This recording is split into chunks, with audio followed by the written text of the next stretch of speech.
हाय friends, जय Jagannath. Welcome back to my channel.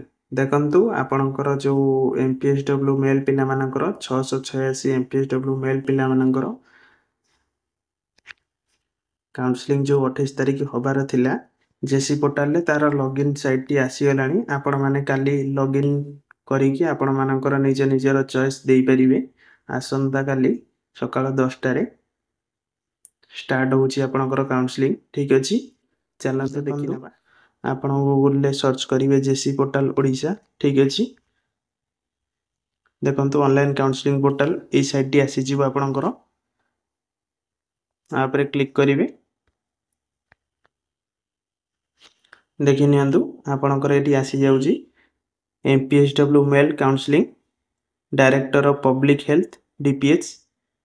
देखंतु एठी आपणकर नॉल अछि, सेटा काली आपणकर अपडेट जेतले स्टार्ट होबो सेतले आपणकर 686 एठी शो करिवो। ठीक अछि, देखंतु आपणकर 28 अगस्त 2025 10 am रो काउंसलिंग स्टार्ट होउची। 31 अगस्त 2025 11 pm पाका पाकी 4 डेज आपणक हाते रे अछि। देखंतु आपण जेतले एठी लॉगिन करिवे, देखंतु ए न्यू इंटरफेस टी आपण पाखरे ओपन होई जिवो। Online counselling portal, read the instruction below carefully before filling the form. आपण जेतले काउंसलिंग चॉइस फिलिंग करिवे ता पूर्वरु आपण इंस्ट्रक्शन सब पढ़ी नेबे। ए जो व्यू मोर ऑप्शन अछि आ ऊपर क्लिक कर देले आपण डिटेल्स इंस्ट्रक्शन आसी जिवो। आपण माने देखिबे, देखि सैला परे केमती कोन फिल अप करिवे से रिलेटेड आपण को मु नेक्स्ट वीडियो रे डिटेल्स डिस्कशन करि देबी। आपणकर कोठी केमती वैकेंसी अछि, आपण केमिति कोन चॉइस देबे, को डिस्ट्रिक्ट रे केते कोन पोस्ट अछि, को ब्लॉक रे को सब सेंटर अछि, से हिसाब रे डिटेल्स वीडियो मु आपणकर काली जेतले काउंसलिंग स्टार्ट हि जिवो डिटेल्स वीडियो आपणकर नै आसीबी। सेति पई व्यस्त हुअंतुनी, आपण माने जमारु तरतर हुअंतुनी। आराम से 4 डेज अछि आपणक हाते रे, आपण आराम से ताकू फिल अप करि परिबे।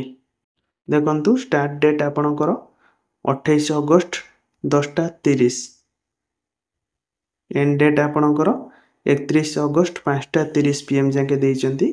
पब्लिकेशन ऑफ वैकेंसी एलोकेशन आपणकर एटा से माने अपडेट करिवे केबे कोन आपणकर को डिस्ट्रिक्ट रे हिची कोन को सब सेंटर, सेटा आपनको से माने ईमेल किंबा मेसेज माध्यम रे आपनको जणाई देबे। ठीक अछि, सेमति देखि नियंतु आपण एठी आपणकर रोल नंबर देबे, एंटर कैप्चर एंटर करिवे, नेक्स्ट ऊपर क्लिक करिवे। एतिक दिन से कला परे नेक्स्ट प्रोसेस आपणकर फोन नंबर ईमेल आईडी एटा ही आपणकर मागिवो। आपण निज निजर फोन नंबर जोटा आपण वोटर प्लेस बेले मेल आईडी आ फोन नंबर देइतिले सेम फोन नंबर आ मेल आईडी ही देबे, अंतर नंबर देबे नहीं। ठीक अछि, सेतरे लॉगिन करिवे। आपणकर ओटीपी जो आसीबो ओटीपी फिल कला परे आपनको A to Z detail process काली लॉगिन हैला परे म आपनको जणाई देबी। ठीक अछि, आपनको पई जा भी हो गोटे स्टेप आपणकर कंप्लीट होबा को जाउची। कालठू आपणकर स्टार्ट हो काउंसलिंग आ काउंसलिंग सरिला मात्रे आपणकर वेरी शॉर्टली नियुक्ति मेला पई से माने अरेंज करिवे। ठीक अछि, थैंक यू सो मच। जय जगन्नाथ।